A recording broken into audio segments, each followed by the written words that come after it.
Hello, everyone. Good morning, good afternoon, good evening, everyone, and welcome to this month's seminar. I'm your host, Manuel Garcia, and I'm a member of the P&G Alumni chapter in Mexico. And I'm here together with Andrew Tarvin for today's webinar that it's called Effectiveness Equation, which will show us how to accomplish our goals, combining leadership, emotional intelligence, and software engineering, and also how to effectively work, quote unquote, the most challenging resource that is humans.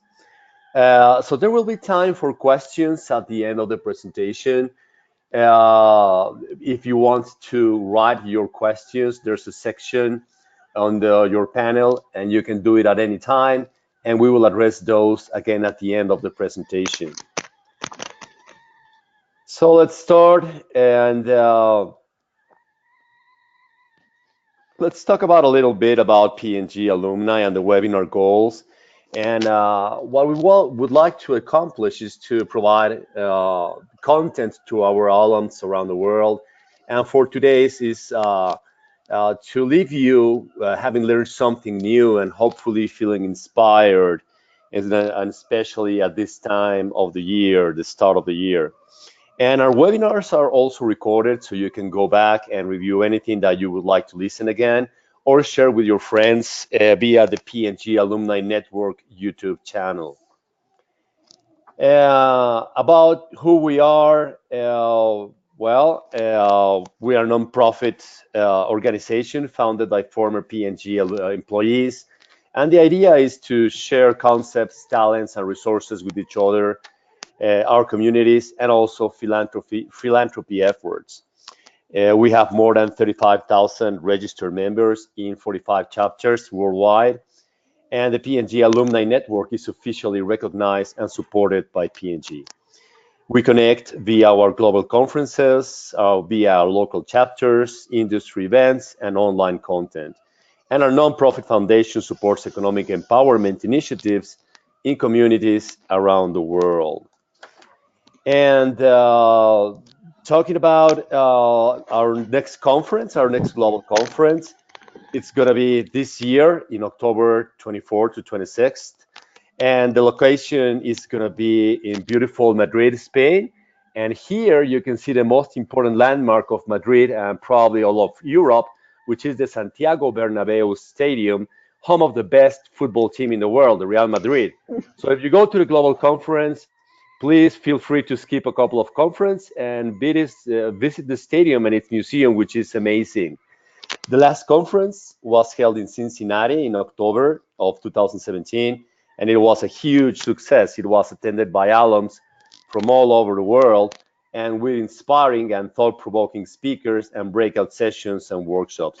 So we hope to see you this coming October in Madrid and hopefully in the stadium too. Talking about how this works, the webinar logistics, obviously the ones that you have been present in some other webinars, you know how it works. So a quick run here, you can see your screen, and there's where you'll see the contents, polls, slides, etc. And one thing that you won't see now is webcams. So, and on the right side, this is our control panel.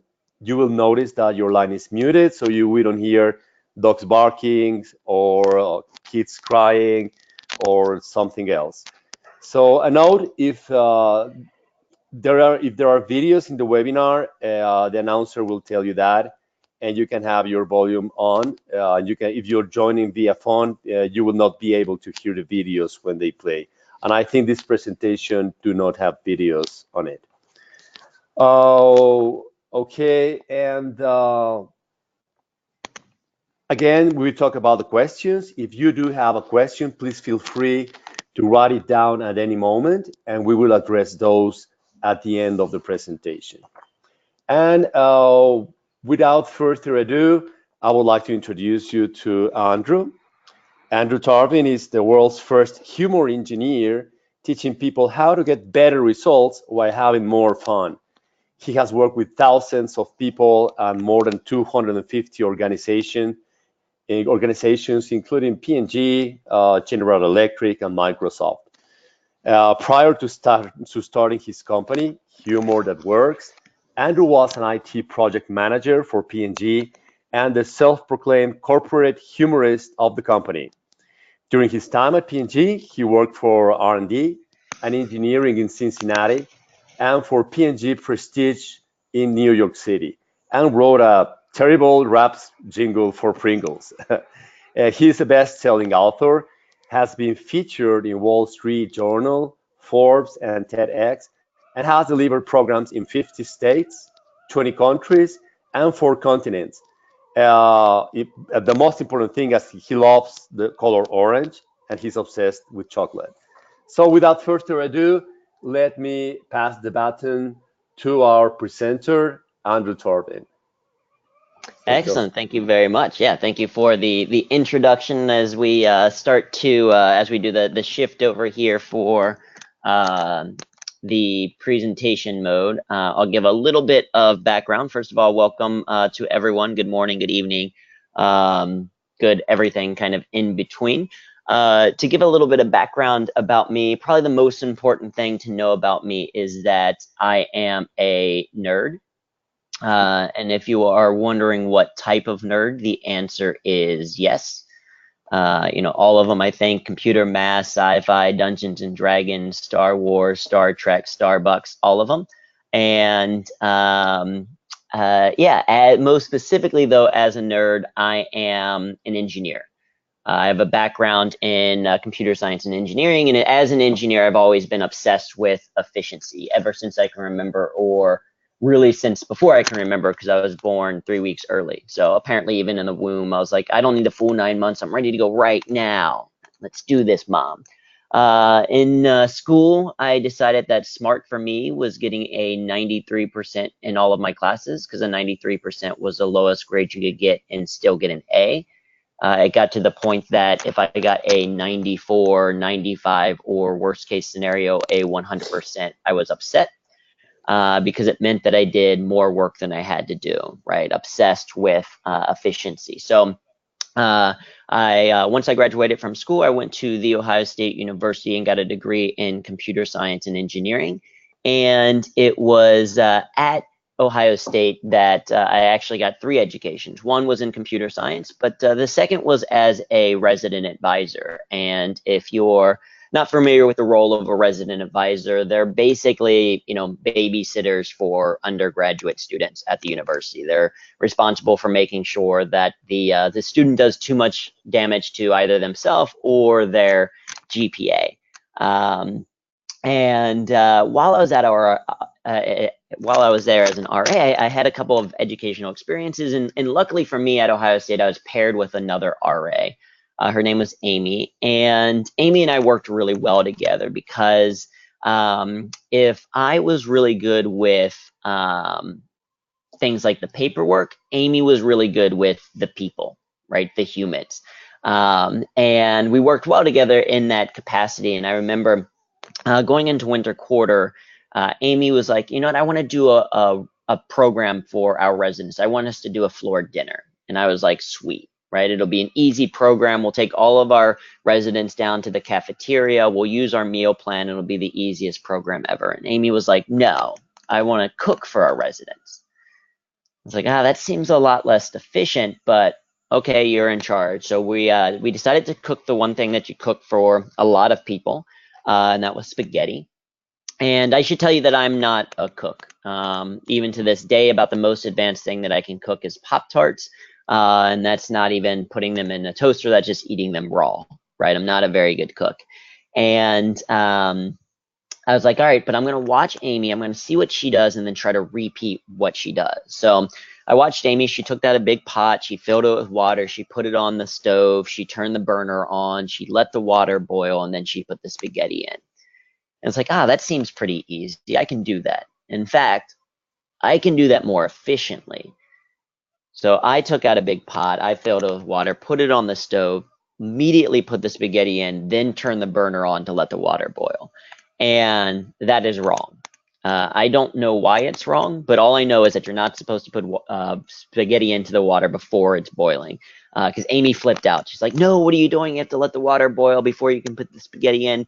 She came over, she dumped everything out. She was like, listen, you just get out of the kitchen.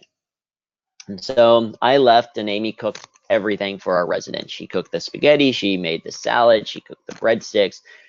We do the program. Overall, the program goes well, and our residents leave. And afterwards, Amy and I are cleaning up, and we're chatting a little bit. I could sense that she was still mad at me, mostly because she said, I'm still mad at you. And I was like, I'm sorry, I've never cooked spaghetti before. And she was like, no, I'm mad because you always do this. And I was like, how can I always do this if we've never, made spaghetti before? And she was like, no, I'm mad because you always try to take shortcuts. You always try to do the least amount of work possible. You do it with your schoolwork, you do it with your residents, and you do it with me.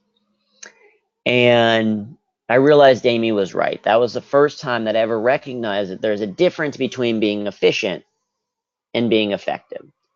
And that's what I want to talk about today, is how we can focus on the effectiveness equation, how we can get the right results, but by doing it the right way. I'll share a little bit more background about me just on the P&G side of things so that you kind of know the background that I have. I'll do it in the form of 4 pictures. As I mentioned, graduated with a degree in computer science and engineering. I also think I had a minor in awkward faces. I don't know what that face is that I'm making right there. And after I graduated, I started working at P&G, first in Cincinnati. I worked for GBS, IDS, PIC, M&S.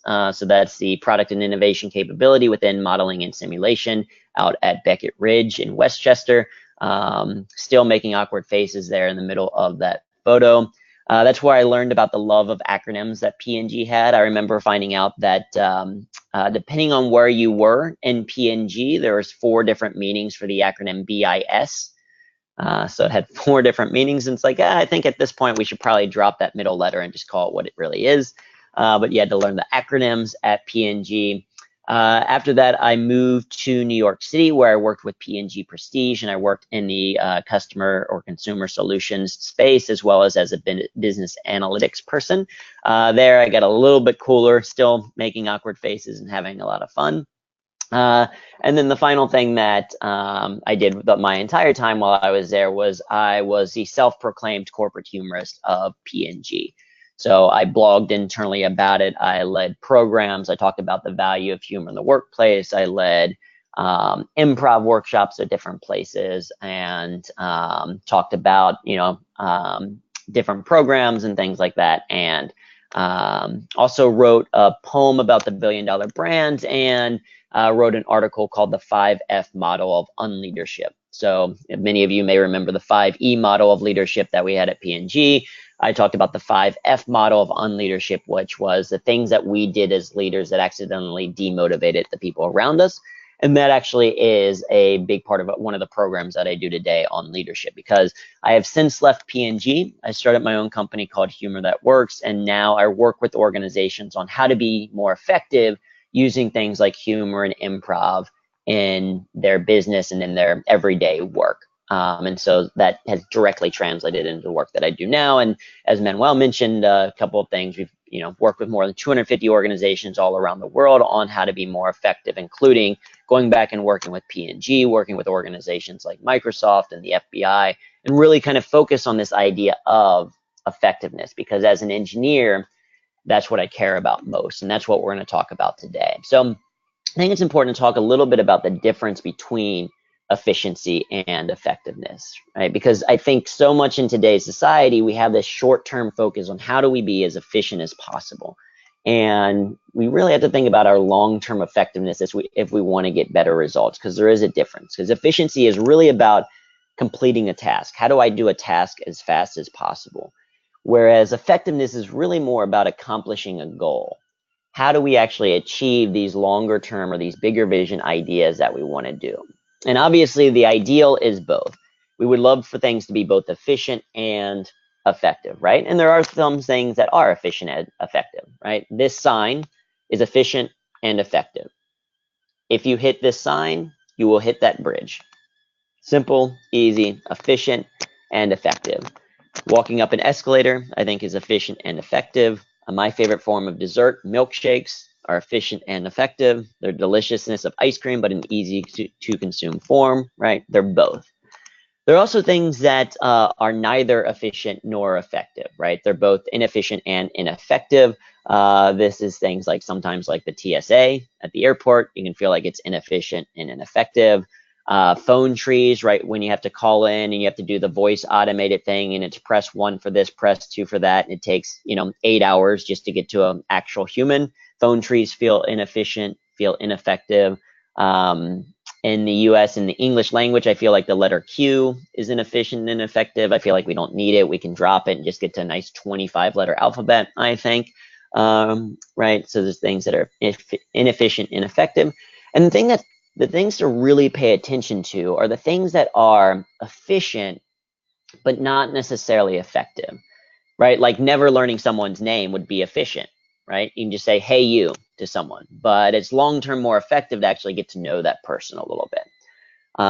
Or, there's the idea of multitasking, right? People think that multitasking is an attempt at efficiency. But the reality is that we as humans can't multitask. We are single processor computers. We can't do two conscious things at the same time. And so what we're doing when we're multitasking is we're really switching back and forth between two tasks.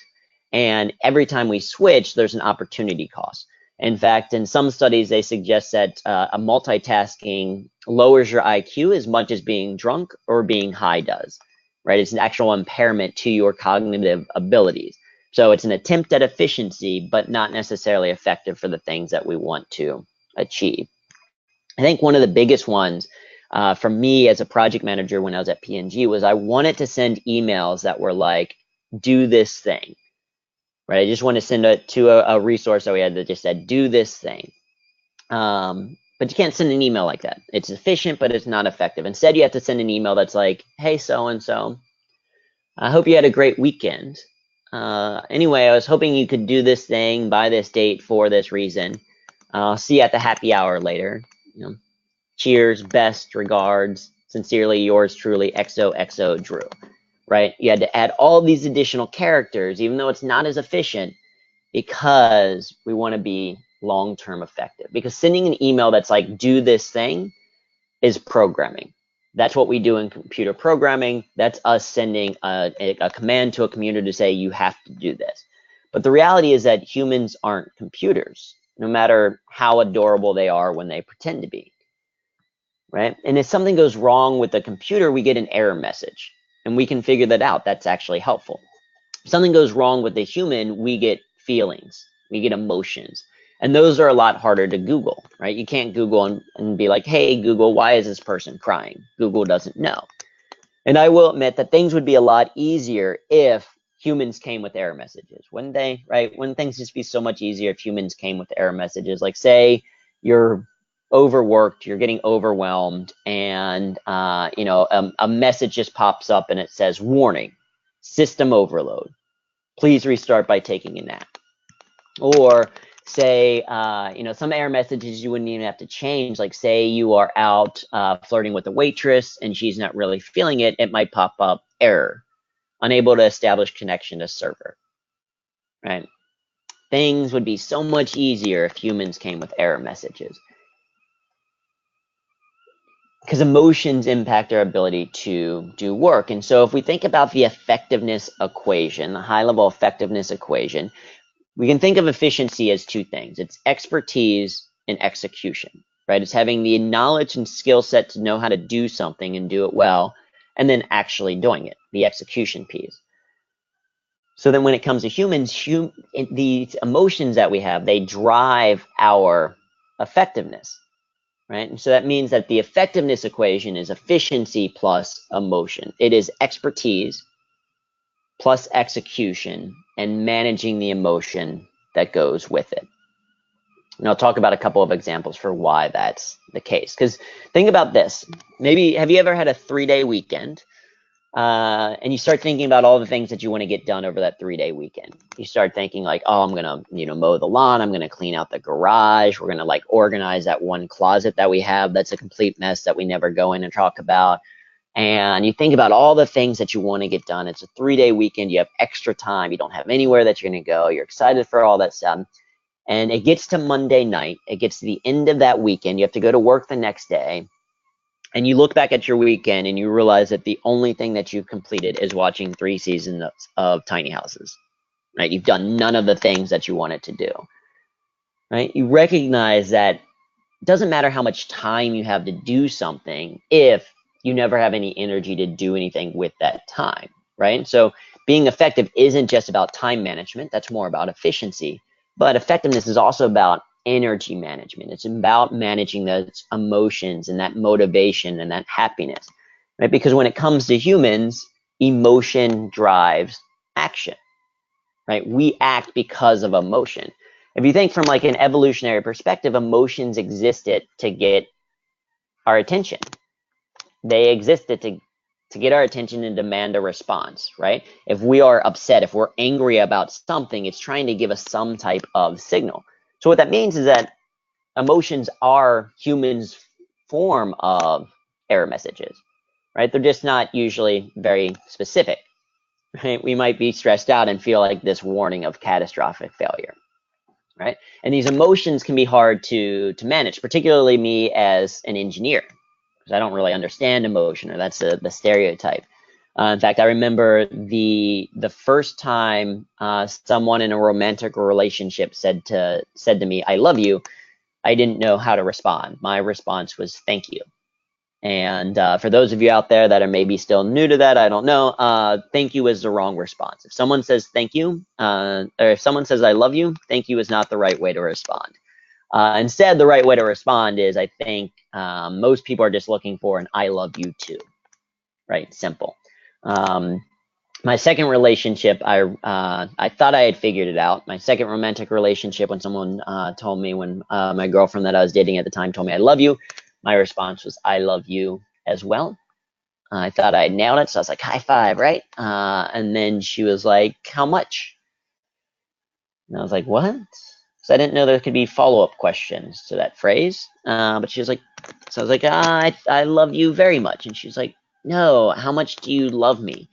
And you can't ask an engineer a question like that, because then we try to start to quantify it, right? We think, do we use an expression and like make a metaphor? Like, I love you as much as the moon loves the stars, which is not very much at all, because they're inanimate objects. Do you kind of like qualify it? Do you have to like give a comparison? Like, I love you more than Breaking Bad, but less than Game of Thrones, right?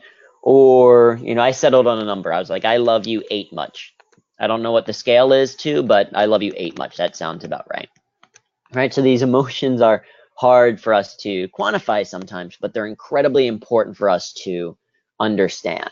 As many of you, I'm sure, are aware, the importance of emotional intelligence, importance of us being able to understand this. One is that emotional intelligence is the strongest predictor of career success. On one study, it explained about 58% of a person's job success was because of their emotional intelligence, their understanding of how humans work. Two, 71% of employers say that EQ, or emotional intelligence, is more important than IQ. That it's more important to know the human side of things than it is to be really, really smart. And finally, in another study, they found that 90% of top performers had high EQ, and less than 20% of low performers did, right? So that means that if you have high emotional intelligence, very strong likely you're going to be a top performer, and less so that you're going to be a low performer, right? Emotional intelligence is a key to having success in the workplace today. So how do we actually use emotional intelligence? How do we improve our emotional intelligence? There's a couple of things to keep in mind. The first is to recognize that we aren't computers, that we aren't robots. And not only recognize that, but also embrace that fact. And now I know, particularly when I'm doing a lot of live programs and doing workshops with people on this topic, some people are a little bit skeptical. They're like, wait, do we really have this issue? And I think we do, because if you think about it, for my fellow project managers on the line, I don't know if you guys have ever thought about this, but we label people as resources, right? We say that just as computers are a resource, or money is a resource, we say humans are a resource. And sometimes over time, we start to forget that the other person on the other side of an email or the other side of a phone call or the other side of a conference desk is a fellow human being with human lives and human emotions. And maybe, right, just maybe the reason why they're getting that email to you late isn't because they secretly hate you, but because they have a sick kid at home, or because they're stressed out because of some family challenges, or they're just overwhelmed with all the work and everything that they're doing. Right? Because we label people as resources, we sometimes forget that they are fellow human beings. And we have to embrace that humans have emotions. We have to recognize that. We have to embrace the fact that many humans are irrational. I love this sign, in memory of Rogers Bucklesby, who hated this park and everyone in it. Right? Why would you hate people in a park? People are irrational. Manuel mentioned soccer or football, Real Madrid. I'm a big NBA fan, and I will admit that I'm irrational about the NBA. Right? I'm a huge fan of the Cavs, or I was, particularly when LeBron was there. And my emotions, my mood is impacted by sports, right? It's impacted by whether the Cavaliers win or lose, which is crazy to me. It's irrational, right? Because I am impacted by a group of people who I've never met.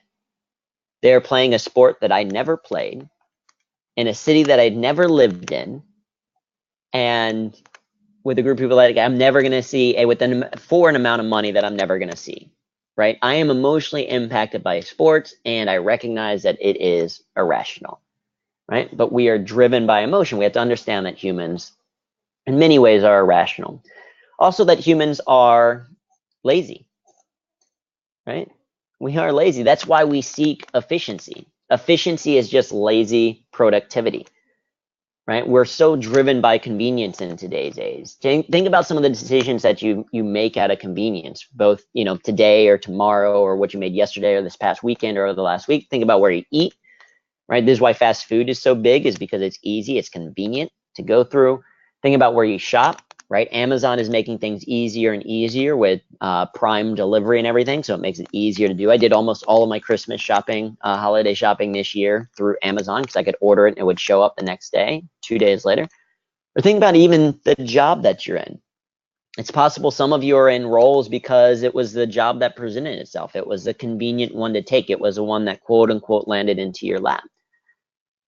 And so often we set these things on autopilot. We seek that convenience, we seek that efficiency out of laziness, but we need to make sure that we're actually doing things that are effective. And finally, emotions are inherently selfish, right? Not as a negative thing, but we only see our life through our perception. And so we make decisions that are going to be best for us and the people around us. The food we eat, the tasks we like, we work at a company and we want to help the company, but ultimately, if in your role they said, hey, we're no longer going to pay you, you would probably question whether or not you would show up the next day, right? You're also in it for the things that you gain. So we are inherently selfish in some way, right? It reminds me of the great philosophical debate, for those of you based in the US, who watch Netflix and are a fan of the show Friends, of this great philosophical debate between Joey and Phoebe about whether or not there is a selfless act. Because even things like volunteering, we sometimes do because it makes us feel good about ourselves, or because there's a tax deduction or whatever, right? There's usually a selfish component or a what's in it for me component in all the work that we do. And we have to understand that as humans, that we have to understand that these three things exist. And this leads us to kind of 5 keys to emotional intelligence that we've already really kind of started to talk about, right? So how do we actually start to embrace that effectiveness equation? How do we understand and bring emotion into the fold? One, just as kind of a recap, we have to remember that emotions drive action. And this is why Simon Sinek is so powerful with the start with why. The word because is one of the strongest, most powerful words in the English language. In fact, they did a study, I think it was at a Kinko's, which is a place where you can make copies and things. And they had a set of researchers, so they had a line set up of these test subjects, and they have a researcher, and the test was to see if the researcher could cut in line, go to the front of the line and make copies. And the first time he went and did it, he went up to the first person and was like, hey, can I cut in line. I'm really in a rush and need to make these copies. And forgive me, I don't remember the numbers, the exact percentage, but something like 90%, 95% of the people complied and allowed them to step forward. The second time they ran the experiment, the presenter just went up, or the researcher just went up and said, hey, can I cut in line? Didn't give any type of excuse or anything like that. And the compliance rate dropped to about 30% or so. Still, some people allowing them to cut in line, but most people saying, what? No, we're all in line. Get out of here. The interesting thing is that they did it a third time. And this time the researcher went up and he said, can I cut in line because I need to make copies? Right? Because I need to make copies. It's like everyone in line needs to make copies, right? So the because isn't really all that important. It's just saying what it is that he needs to do. Compliance jumped back up to around 90%, simply because of the word because. People felt like they then had a reason, a justification for why they were doing that thing. That word because, the why, helping people understand why they're going to do something, or for yourself understanding why you do something, is incredibly important to driving action. The second key to emotional intelligence is that, again, humans aren't robots, right? As we mentioned, we label people as resources and we try to pretend, hey, we shouldn't have emotions. We do this with other people. We also do it with ourselves. Sometimes we're like, oh, why can't I just be more disciplined? Or why can't I just work harder? Or why can't I just do X, Y, or Z? And we have to recognize that, again, it's not always just this discipline piece. There's an emotional component that we have to understand. We have to recognize the human side of what it is that we do. Next thing that is helpful is, I think, is recognizing for ourselves is that emotion is data, right? Emotion is data. A coworker of mine, a fellow speaker of mine, talks about the gift of stress. Because the idea is that, stress inherently isn't a bad thing.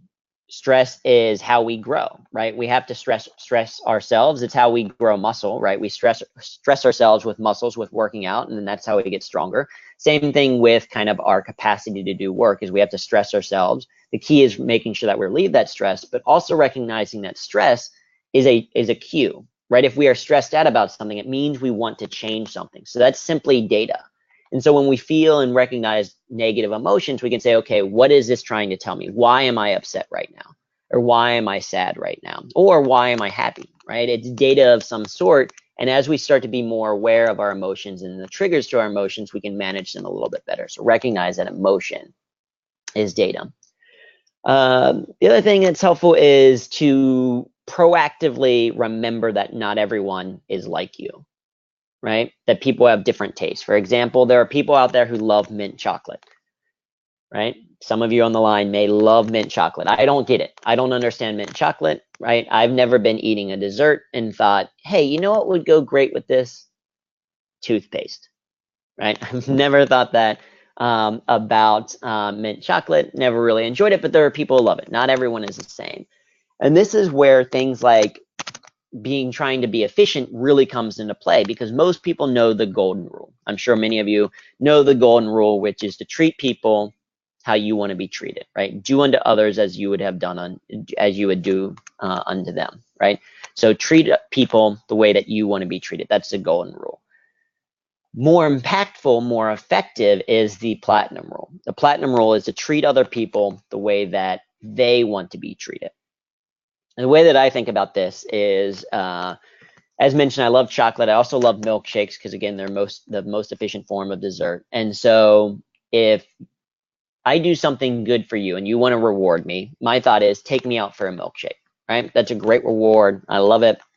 I was speaking at a conference in Pittsburgh yesterday, and I got a milkshake afterwards as a reward to myself because the event went really well, right? So I love milkshakes. So if I'm thinking of the golden rule, if I'm thinking treat other people the way that I want to be treated, if I like milkshakes, and I would say, oh, if you did something nice for me, then that means I'm going to take you out for the biggest milkshake that you've ever seen.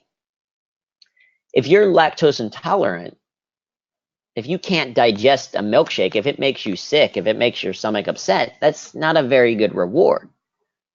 Right? And so it's not about thinking about how I want to be treated. It's about thinking about how the other person wants to be treated. Same thing with leadership styles. Sometimes as leaders, we don't recognize that people have different leadership styles. Leadership is not a hat. It's not one size fits all. So some people might be motivated by, hey, you checking in every single day and seeing how they're doing and really kind of like getting on them if they're delayed. Other people might say, no, you know what, just give me the vision and let me go. Right? So recognizing not everyone is like you and following the platinum rule. And the last key is really to listen to understand, or to, as Covey calls this, seek first to understand and then to be understood, one of the 7 habits of highly effective people. When it comes to listening, so often we are listening to respond, right? Someone starts talking, we get a sense of what they're talking about, and then while they're still talking, we start to formulate a response in our head. We start to say, okay, as soon as this person is done talking, as soon as they shut up, I'm going to tell them everything that they need to know. That's very different than listening to understand. Listening to understand is really understanding not only what are the words that they're saying, but what is the emotion behind that word, behind those words. What are they really trying to get to? And these, as a starting point, is a really key starting point to understanding emotional intelligence, is really driving toward really recognizing and understanding how humans actually behave.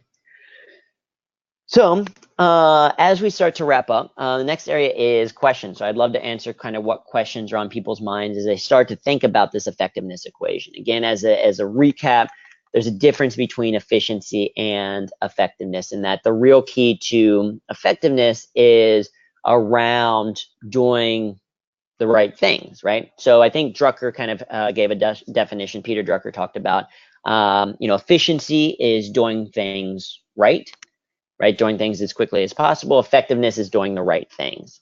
And as part of our effectiveness equation, we're saying that not only is it the expertise, not only is it execution, but it's also managing the emotion as part of it, right? And the human side of things. So I'd love to take a few minutes to kind of answer questions, and then I have a couple of things to wrap up on to close things out. So, Manuel, any questions on the line?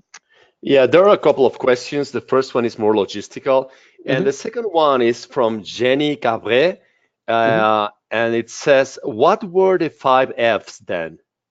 Okay. Well, what were the 5 Fs of the 5 model? Well, I have since changed the 5 Fs. I don't remember what the 5 Fs were. This was an article that was sent out all around the world. It was very cool. It's probably the thing that I sent out that, internally within P&G stayed the same, or got the most kind of exposure, because people would email me from all around the world and said, hey, I read their 5F model. It's great. I've since changed the model a little bit because people outside of P&G don't know what the 5E model is, so the mirror didn't work quite the same. But the new kind of 5 traits of unleadership, the first is an unleader fantasizes.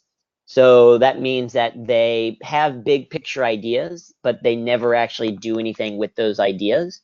And that can be demotivating to people, because once you say, hey, we're going to achieve this thing and it's going to be great, and then if next week you're on to something else and never did anything with that thing, every time you have a new big idea, people are like, well, it doesn't matter because we're not actually going to do any of those things. So the first one is to fantasize. The second thing is that unleaders alienate. So maybe they get results, but they get results at the expense of other people. And that doesn't work long term, right? Because we all know the cliche saying, the old adage that says that if you want to go fast, go alone. If you want to go far, go together, right? And so as a leader, you need to make sure that you're not alienating people by the way that you do things. Next is an unleader inhibits. So they micromanage the process. They try to, manage every single detail, whereas true leaders, better leaders, kind of give you that long-term vision of what you need to achieve and then help you use your natural strengths to get there, right? This is why strength finders, etc., is so important, is understanding what people's strengths are and allowing them to leverage those strengths without inhibiting them. Fourth is that an unleader lies. And this one is always interesting. When we do programs and when doing keynotes and stuff like that, this is always the one that's a little bit controversial to people, but I want you to consider to yourself, if you say you are going to do something and then you do not do that thing, did you lie? Right? If you say you're going to do something and then you don't do that thing, did you lie? I would say yes, right? So if you say, hey, I'm going to get that email to you by Wednesday and it's Friday and you still haven't sent it, technically you lied. And maybe it's not a malicious lie, maybe it's not a huge lie, but over time, if you stack up all of those individual things, people stop believing in what you say. right? It's similar to the idea of the fantasizing, but people be like, oh, they're going to say that a meeting starts at 9, but I know every single time it starts at 9:07, so why would I show up at 9? Right? It becomes demotivating to people. So an unleader lies, and the last one is they settle. So they, there are some people, and you guys may know some people who they have this incredible potential, but they never realize that potential. They never actually go after it. They settle. There's this idea from Professor Thomas Harrell. He was a professor at Stanford, and he coined this phrase, excellent mediocrity. And excellent mediocrity is the idea that, my guess is if you're on this webinar, you're probably doing okay, maybe even doing pretty well, in the sense that you have P&G on the resume. You're probably, you may have a good job now. You probably have some good prospects, or hopefully you have a good education. You have a good background. You're probably doing okay in comparison to maybe some of your friends, and certainly to many people around the world, right? If you have the technology to join into a webinar, and you have internet access, you're already doing better than a lot of people around the world. And when we compare ourselves to other people, when we have a fixed mindset and compare ourselves to other people, we can start to settle a little bit. We can say, oh, okay, well, in comparison to other people, I'm doing okay, so I should relax a little bit. Maybe I'll take my foot off the pedal a little bit more. I'm going to watch a lot more Netflix or whatever. And so the idea of excellent mediocrity is that, yeah, you're pretty good in comparison to maybe other people, but in comparison to your own potential, you could be so much more. And that's why in some cultures, they say that, the definition of hell is that on the day you die, you meet the person you could have been. Right? On the day you die, you meet the person you could have been. And I will admit that's kind of deep for a Tuesday morning, or wherever you happen to be, whatever your time zone is, but it's a valuable thing to think about. And so an unleader settles because it demotivates people when they're like, this person could be so much more, or we as a team could be doing so much more, but we're settling. So those are kind of the 5 traits from leaders: fantasize, alienate, inhibit, lie, and settle. And if you kind of if you read that out, that spells fails. So rather than the 5F model, it says fail. So hopefully that answers the question. If people have I'm going to share my contact information. If you want to learn more, do a deeper dive on that. I have some handouts related to a different talk that we do on leading on your feet, which is how to proactively lead in a VUCA world or an ever-changing world. More than happy to share that handout with people if they kind of reach out to me. But great question. Hey, So that was Drew. a long answer, but yeah, go ahead. Yeah, Drew, we have 1, 2, 3, 4, 5, 6, 7 more questions right now. Okay. Yeah, I'll So give shorter answers. yeah, that was my point. The next one is from Cynthia. How do you figure out how others want to be treated? That's a great question. So how do you figure out how other people want to be treated? That comes down to building relationships with them, right? And I'm a big believer in simply asking, right? When I was a project manager, if I was working with a new manager, I would ask them things like, how do you want to communicate? What's the best way to communicate with me? Is it, do you want me to send you an email? Do you prefer a text? Would you rather I walk over to your desk, right? You can ask them questions, get to know them, and be proactive about it.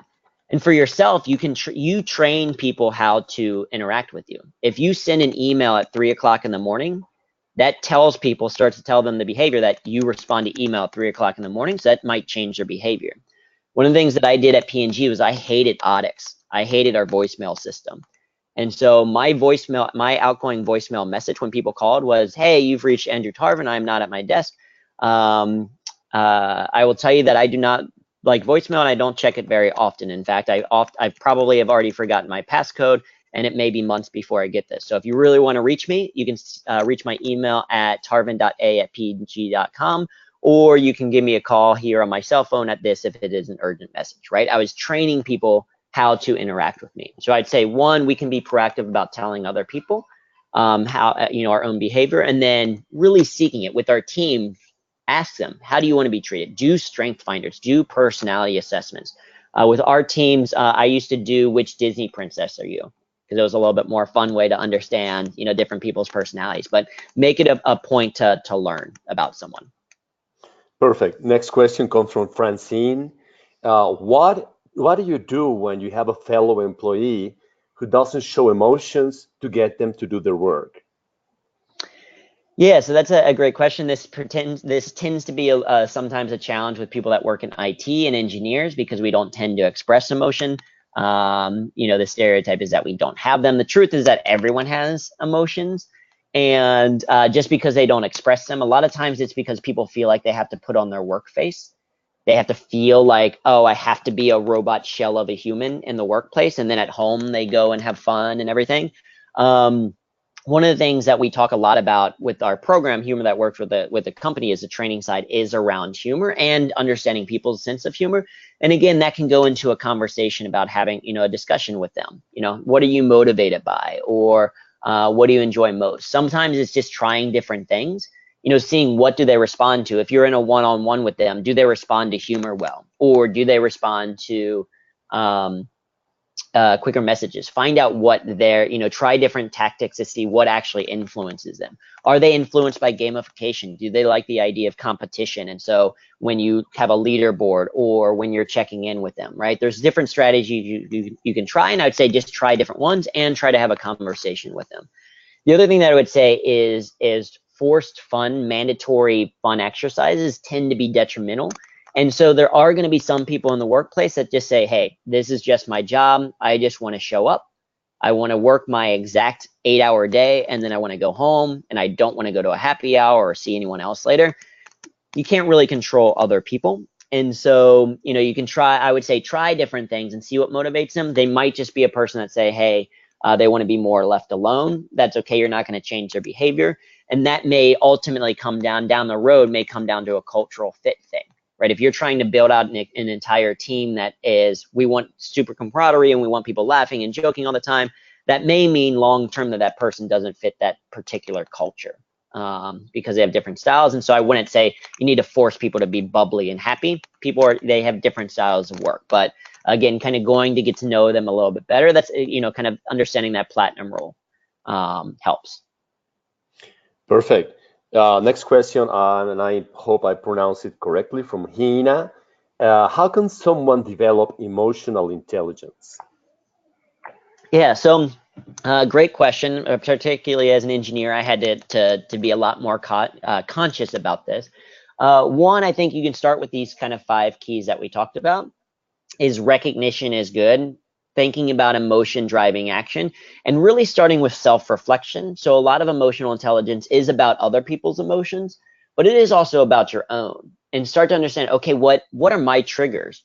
What triggers stress in me? Or what triggers motivation? Right? What are my motivators? What things help me get excited about the workplace? And when do I feel like I'm in flow? And what was the situation that I felt really productive? Or what was the situation that I felt really distracted and all I wanted to do was go on Facebook or read Reddit or whatever, right? Understand your own behaviors.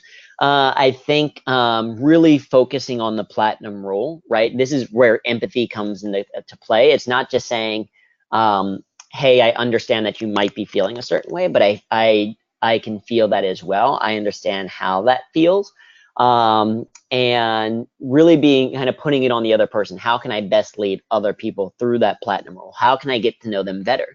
And a big part of it is building better relationships in the workplace through shared experiences and shared interests. And so that's why a lot of our hands-on programs we do are use applied improv. They're very interactive because it helps to build the relationships in the room.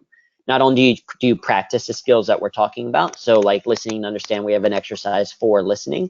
Not only are you practicing your listening skill, but you're getting to know the person a little bit better as well. Because when you know people stronger, when you have a stronger relationship with them, the teams ultimately become a lot more effective. So I'd say those are starting points. There's a book called EQ that I think is pretty solid. There's a few other books out there. 7 Habits of Highly Effective People. It's a classic for a reason. So there's other resources out there to go and start to read about some of those things. Perfect. Next question comes from Alejandro Ruiz. What is a corporate humorist slash humor engineer? Yeah, so I was a self-proclaimed corporate humorist at P&G, which was a made-up job title. And then after I left, I became a humor engineer, which is also a made-up job title. So the way that I think about a humor engineer is as a computer science engineer, I solved problems using technology, using computers, using programming. So when I was thinking of my new title as I started my company, I realized I love the idea of a humor engineer. So now we as a company, we solve workplace challenges, things like employee engagement, stress management, leadership, communication, etc. Some of these softer skill things. We help to solve challenges of those in the workplace by using humor. So by tapping into the human side of things and recognizing that when we enjoy our work, we also get better results. And so that's what a humor engineer does, is uses humor to solve specific problems. So if you're like, hey, I really want to start to get, people to read my emails. Oh, here's how you use humor as a way to convince people to do that. So that's what a humor engineer does. Perfect. Next one is from Alan. He says, fun at work is great. Emotion in life is reality. Is discipline in business, quote unquote, expected in corporate to be successful? I think discipline in a way is discipline. I don't think necessarily discipline is a bad thing, right? I would say no. Do you have to be serious in the workplace, and do you have to be quote unquote disciplined to only do your work and never check Facebook or a personal message in the workplace and have that discipline not to? No, I don't think that's the case. I think discipline in the sense of, yeah, can you get work done? And discipline feels challenging. I would say rather than thinking about discipline, think about habits, right? Again, humans are inherently lazy, and that's the beauty of habits, is that habits put things into quote unquote autopilot. As you like read the Power of Habit by Charles Duhigg, it's a fantastic book. And that's where you recognize that you don't necessarily need discipline. Oh, I need to force myself to do this. You just need to think about what is your cue, what is your response, and what is your reward, right? So what cues, what triggers can you create so that you then get into a mode of, say, productivity, and how you respond to that, and then what's the reward when you do get that productivity, because that's how we develop habits. And so I'd say positive habits in the workplace are absolutely crucial. But this is another slight tangent, but they did research at Google, and they wanted to see what was the most important attribute for effective teams. And so they looked at, team size, leadership style, all that kind of stuff. They found that the number one most important attribute was something called psychological safety. And psychological safety was defined by two things. One, that people felt like they could be their authentic self at work, that they didn't have to put on a work face, right? That they could be the fact that they're actually human, and that they laugh as a human, and that maybe they cry as a human, and that they have emotions as a human. And then two, that if they made a mistake, they wouldn't be made fun of or reprimanded for it, right? That idea of a growth mindset, that failure is just data, that they can learn and improve from things. And so to create those two things, I don't think you need the discipline of don't act like a human. You need more of the habits around, as an organization, thinking, how do we have a growth mindset? How do we, Carol Dweck, growth mindset, great TED Talk. How do we develop psychological safety, right? We have a couple of programs kind of around that use improv as a way to develop that psychological safety, because it's so important. So I think that type of, say, quote unquote discipline, or those types of habits are important. Perfect. Also from Alan, he's asking to please bring back on the screen your 5 bullet points chart. Mm-hmm. Yep. Okay. Yeah. So those are the 5. And so what I'd say, because I want to be respectful of people's time and I have one last story to kind of close on, is if you have additional questions that weren't answered, I'm about to share my contact information. So certainly feel free to reach out. In fact, if you want the slides here, if you want a handout that we have that's associated with that, the easiest way is just contact me. So my social media, everything, whether it's Twitter, Instagram, that kind of stuff, is at Drew Tarvin. So I like to write puns. So if you like puns, then follow me on social media. Like I said, Facebook, Twitter, Instagram, they're all Drew Tarvin.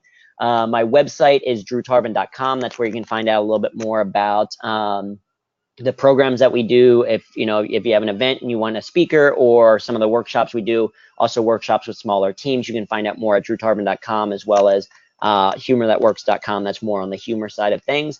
Or just email me directly if you have questions, if you want these slides, if you want the handout, whatever it is, just email drew@drewtarvin.com. I'm more than happy to share. I always enjoy talking with my fellow P&G alumni. So if there's anything that I can do to help, certainly let me know. And so I'll end kind of here with one last story, and this is the story of how I became the corporate humorist. And because it's a story not necessarily about efficiency, but about effectiveness. And it's because on the first week, I remember the first week that I joined P&G, my boss told me the advice that it is better to beg for forgiveness than it is to ask for permission. And I'm sure many of you have heard that before, right? It is better to beg for forgiveness than it is to ask for permission. And for me, that was incredibly empowering, right? It told me as an individual employee, as I was starting in my career, that I had ownership of my career. And of course, being a young student, fresh out of college, a little bit rambunctious, I was like, you know what? I'm going to test him. I'm going to see if he actually means that. And that's when I started to add jokes at the end of my emails. And I started to teach improv exercises to my team resources. And the one thing that I thought for sure I was going to have to beg for forgiveness for was I proclaimed myself the corporate humorist of P&G. The way that came about is that I just started calling myself that. I wrote an internal blog on blogs.pg.com. I got a business cards made through the inner office thing, and I started calling myself the corporate humorist. And I assumed eventually someone would stop me, right? Someone from HR or legal would come up to me, be like, hey, you can't just create your own job title, but no one ever did. Instead, people started referring to me as the corporate humorist. And that's where I blogged about it. I started to look at the intersection of humor in the workplace and improv in business, and started to see that there's all this research and case studies and real world examples of the benefit to the human side of working, right? To using humor in the workplace. So I took that same idea, made it a business part-time while I was still working at P&G, started Humor That Works, and then left in 2012 to pursue it full-time. And so that's what I've been doing for the past 6.5 years, is working with organizations on how to use humor in the workplace. And being the corporate humorist was not efficient. It was all in addition to my other job.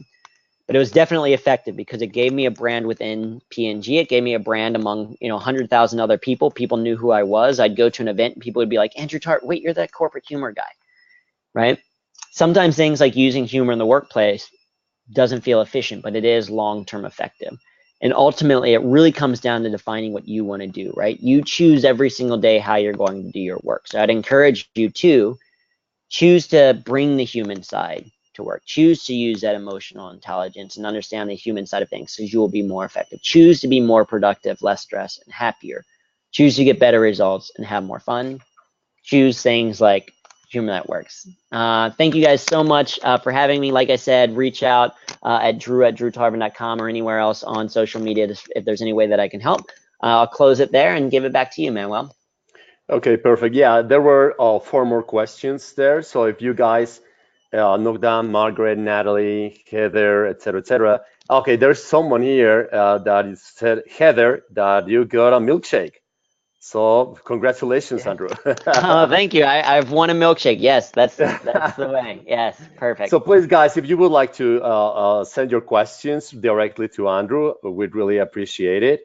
So I mean, just some closing statements. Just bear with me right now a little bit. Just some closing announcements. I mean, remember that our webinars are also recorded, so you can go back and review anything that you would like to. And also, please, I mean, for the P&G alumni, I mean, get involved. Sign up for updates. You have the address there.